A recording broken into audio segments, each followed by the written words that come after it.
Hello, everyone, and welcome back to the GMS Weekly Podcast, where we break down the key developments shaping the global ship recycling markets. It's week 12 of 2026, and this week the market has pressed pause. Quite literally, Eid has arrived across all major recycling destinations, and with it, activity has slowed to a near standstill. But here's the thing, while the recycling markets are quiet, the world around them is anything but. Exactly. The ongoing conflict in the Middle East continues to intensify, and it's now firmly driving global energy markets. Oil prices surged again this week, briefly touching nearly $120 per barrel, before settling at around $108, And that's now 6 straight sessions above the $100 mark. which is a big deal. Because when oil stays elevated, freight markets follow. The Baltic Dry Index is still holding above 2,000, a far cry from the sub-1,600 levels we saw earlier this year. And that creates a very clear dynamic. Higher earnings for ship owners. Means fewer vessels heading for recycling. Exactly. Older ships that might have been scrapped are now still trading because suddenly they're profitable again. So here's the contrast this week. Recyclers are ready, but there's simply no tonnage. And on top of that, the US dollar continues to strengthen across all recycling markets. India, Pakistan, Bangladesh, Turkey, all seeing weaker currencies against the dollar. Which should, in theory, support buying appetite. But in reality, it's not translating into deals, and because supply just isn't there. Let's start with Bangladesh, still the price leader, but with nothing to show for it this week.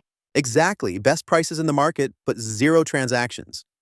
Eid holidays have effectively shut down activity, with no new arrivals and minimal movement at Chattogram. And beneath the surface, the fundamentals remain challenging. The Bangladeshi taka slipped again, now at its weakest level of the year, around 122.26 against the dollar. Meanwhile, steel plate prices edged up slightly to about $511 per ton. But that increase is driven more by supply anxiety than real demand strength. And then there's the ongoing issue of the sanctioned VLCCs sitting off Chattogram. Still no clearance, still no progress, and it's becoming a clear reminder of the risks tied to regulatory non-compliance. Looking ahead, everything now hinges on the post-Eid window. If Bangladesh can clear its LC bottlenecks and maintain pricing, we could see a late pre-monsoon push. But timing is tight. Now let's move to India, and the tone here is cautious, maybe even slightly uneasy. Yes, because India is dealing with both global and domestic pressures at the same time. On the global side, the war is disrupting key oil supply routes, particularly from Iran and Russia. Which is pushing up energy costs across India's industrial base. And domestically, the rupee weakened further, now hovering around 92.4 against the dollar. Steel prices have also been volatile, trading between roughly $418 and $422 per ton this week. That kind of fluctuation makes it very difficult for recyclers to price vessels with confidence. But here's India's edge: compliance.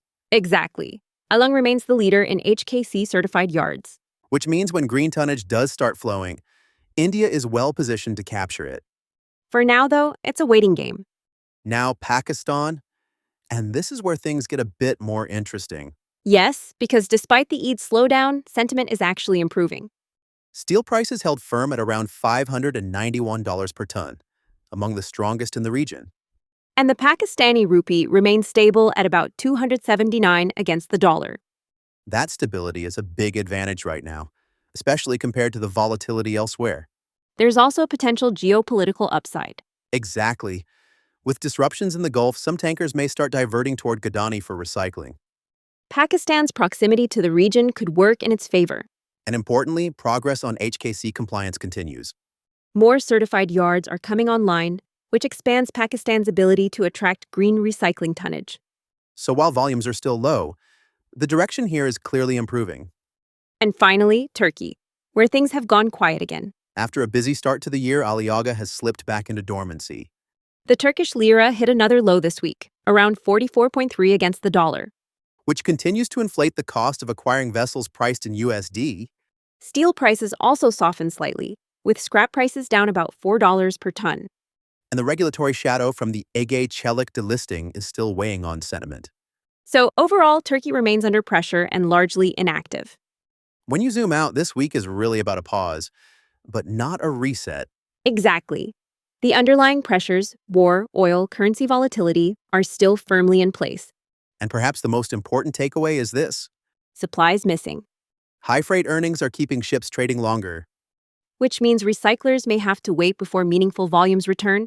The big question now is what happens after Eid? Do we see a short-term spike in activity before the monsoon season? Or does this supply shortage continue into the next quarter? For now, Bangladesh and Pakistan are leading on pricing, India remains the compliance leader. and Turkey continues to struggle with fundamentals. That's all for this week's update on the global ship recycling markets. We'll be back next week as the market reopens and activity resumes.